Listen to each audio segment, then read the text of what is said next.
Hey guys, welcome to my channel. It's good to have you here again. If you're here for the first time, I would like to say welcome. If you've been here before, it's good to have you back. Yeah, so how's your week been? I trust your week has been nice. I trust it has been awesome. I trust it has been amazing.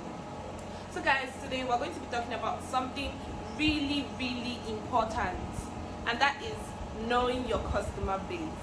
Yes, we need to know who exactly are our customers, because most times we spend time, we get stressed, we spend money advertising to the wrong people, and then we don't get returns for it. So we need to know who exactly are our customers. So I'm going to be giving two examples. Now, there's a woman who sells bean cake. In Nigeria, we call it akara. Yes. So she sells bean cakes, and she hawks it. Now, she hawks it to an estate, rather. She hawks it to an estate. And in this estate, there are married men, married women, there are families. Now, before these people go to work every day, there is a mother figure or a wife figure that makes breakfast for them. So when she comes at 7 a.m., there's literally who wants to buy akara when there's a mother or a wife that has made breakfast for you.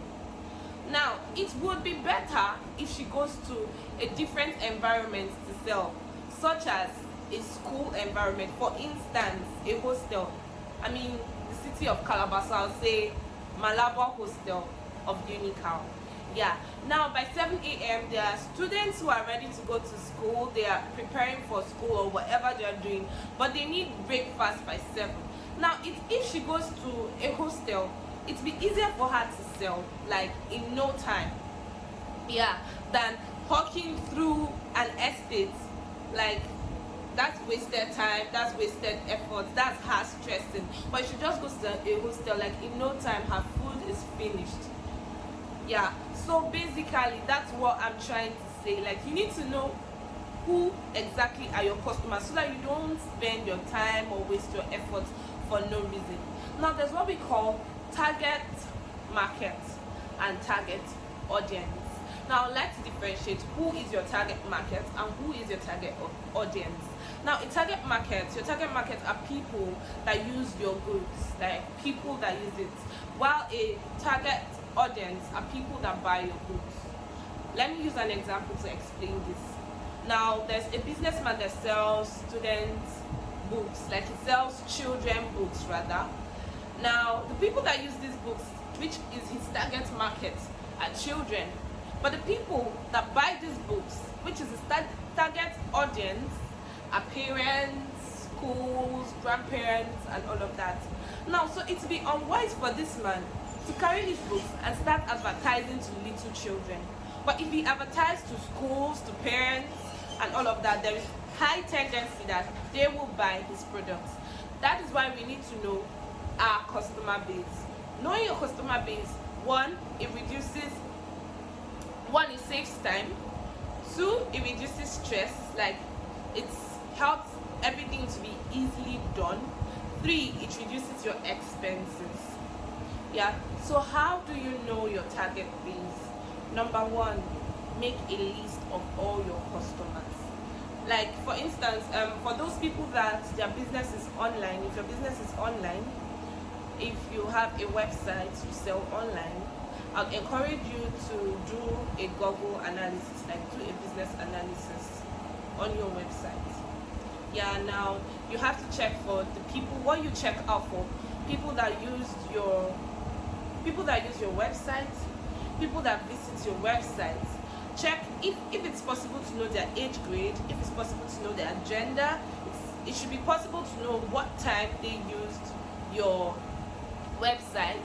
You should know from where did they, like, what link did they use to get to your website. You should know how many hours they spent on your website. That's what I call an analysis. Now, if you are offline, you have to talk to your customers, interview your customers, get to know male, female, their age grade, get to know when they want your product, get to know their occupation and all of that. It's not always about us. Like most times when we want to interact with our customers, like it has to be about us, it has to be about you, like how's my product, like you want to get reviews and all of that. There is time for reviews, yes, but sometimes you need to get to know your customers. It helps you as a businessman or a businesswoman. Now, next thing, if you have a company, you can always ask your sales rep to give you an analysis or to give you a breakdown of the kind of customers that you have. Now, after doing that, there's something that's very important. It's called a buyer persona. You have to make a buyer persona, at least 3 buyer personas. Now, what is a buyer persona? It's like you creating your customer, like age, gender, occupation, hobbies, marital status, and all of that. So the things that should be in your business persona, like I just outlined them: the age, the sex, occupation, marital status, hobbies, geographical location. You should know what they like. Basically, I think I already said that in hobbies. Yes. Now, if you can't do this for like 3 people, then I think you should like have an analysis of the kind of people that need to know these things, so that you're not going out, you're not wasting your ads, your efforts, and all of that for the wrong people. Now, I'll tell you a story. There's this businessman.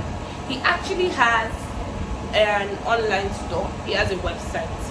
Now, he does ads, and for him, his ads are for everybody. Now, he advertises to everybody. Now, in his ads, there are what's like on fleek, there are what's like who they breed, and all of that. Now, an old woman or an old man would watch those videos and wonder what you're talking about. Come on, like they're old, like what's who they breed, what's on fleek, and all of that. You get. So you need to know how to talk to your customers. You cannot be advertising to everybody. No. If they are children, there's a way you talk to children. If they are teenagers, there's a way you talk to teenagers. If they are parents, there's a way you talk to them. If they are old, there's a way you talk to them. So language matters. Yeah, and then that means you'll be doing a lot of ads, thinking that you're reaching a lot of people. Meanwhile, you're reaching just few people. Why? Because the people that you're actually talking to can't relate to you on the same level because of the language that you're using in your ads. So I hope that you understand me. I hope that you get my point. I hope you understand me. So I need you to do something this weekend. Create your buyer persona. Create your buyer persona so that you know these people that come, like people that patronize you, you look out for them. Also, another thing that you should do is look at your competitors. Look at the kind of customers that they have. Look at the kind of customers that they do not have. Now, when you look at the kind of customers they have, you say, okay, we're doing the same business. So if these are the kind of people that come to them, well, there's a likely chance that this kind of people will come to me. That's one. Now, 2, you look at the kind of people that they are not targeting. Like, if they're just targeting students, you look at, is it possible that married people can also like patronize me? And then if yes, you go for those people. So that's also another way of knowing your customer base, by looking at your competitors or analyzing from your competitors. Okay, I think that's all we'll be talking about today. Yes, and one major factor as a businessman, as a businesswoman, no matter how much you put into that business, without the God factor, it's not going to go so well. So this is my thing. As much God factor, as much money you put into a business, as much as God into that business. Remember, it's the one that gives us the power. So we will see next.